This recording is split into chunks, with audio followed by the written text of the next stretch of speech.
오미크론 집단 감염 가능성과 방역 강화 조치에 대해 사회정책부 조희로 기자와 더 알아보도록 하겠습니다. 조 기자, 어제하고 오늘하고 분위기가 완전히 다릅니다. 이 오미크론 의심 사례 4명이 추가로 나온 게 어떤 의미가 있길래 이렇게 어수선한 겁니까? 네, 전염병이 처음 발생했을 때, 그러니까 가족이나 지인 위주로 소규모로 발생했을 때는 역학조사도 가능하고 충분히 통제할 수 있습니다. 그런데 이게 지인의 지인, 또 그 지인, 아니면 전혀 아는 사이가 아닌데도 같은 공간에 있는 익명의 사람한테까지 번지면 상황이 180도 달라집니다. 네. 이때부터는 역학조사가 한계에 봉착하고 정부 방역 통제망도 벗어나게 됩니다. 이때부터 집단 감염, 지역사회 감염이라고 부르게 되는데요. 오늘까지는 목사 부부와 그 아들, 우즈베키스탄인 지인 등 4명, 그리고 나이지리아 여행을 다녀온 2명까지 6명이 확진됐는데요.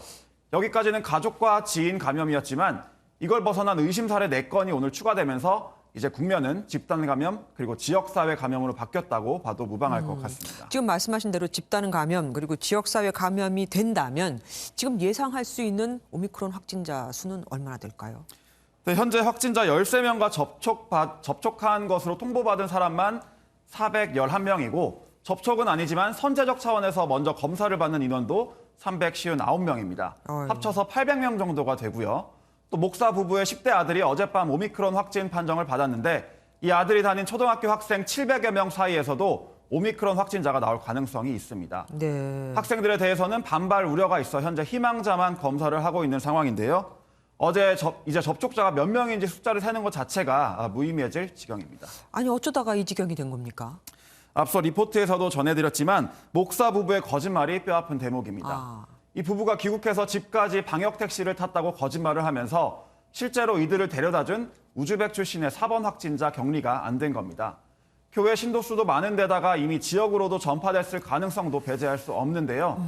이 목사의 지인 4번 확진자와 아는 사이가 아닌데도 식당을 같이 이용했다는 이유만으로 의심자가 된 사례도 나왔습니다. 예. 인천시는 허위 진술 등에 대해 고발 등 사법적 책임을 철저히 물라고 관할구청에 주문했습니다. 교회에서 거짓말하지 말라고 하지 않나요? 오늘 정부의 추가 대책 얘기도 좀 해보겠습니다. 사적 모임 인원이 축소되고 방역 패스는 확대됐습니다. 근데 이 정도로 이 확산세가 좀 잡힐까요?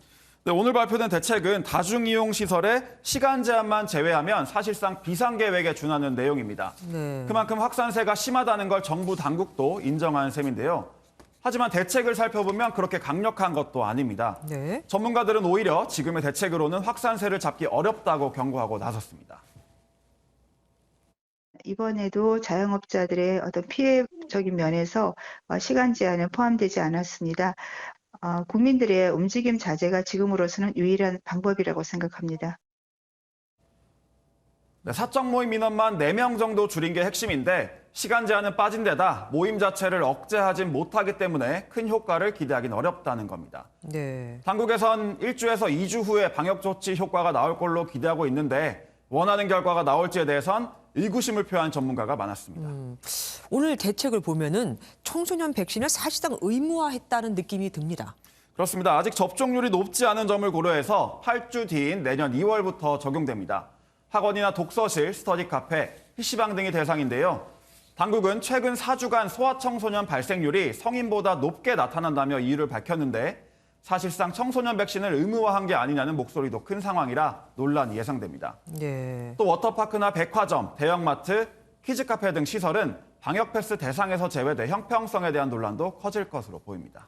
그러니까요. PC방, 노래방 가려고 학생들이 과연 백신을 접종할까 봐야겠네요. 지금까지 사회정책부 조희로 기자와 함께했습니다. 고맙습니다.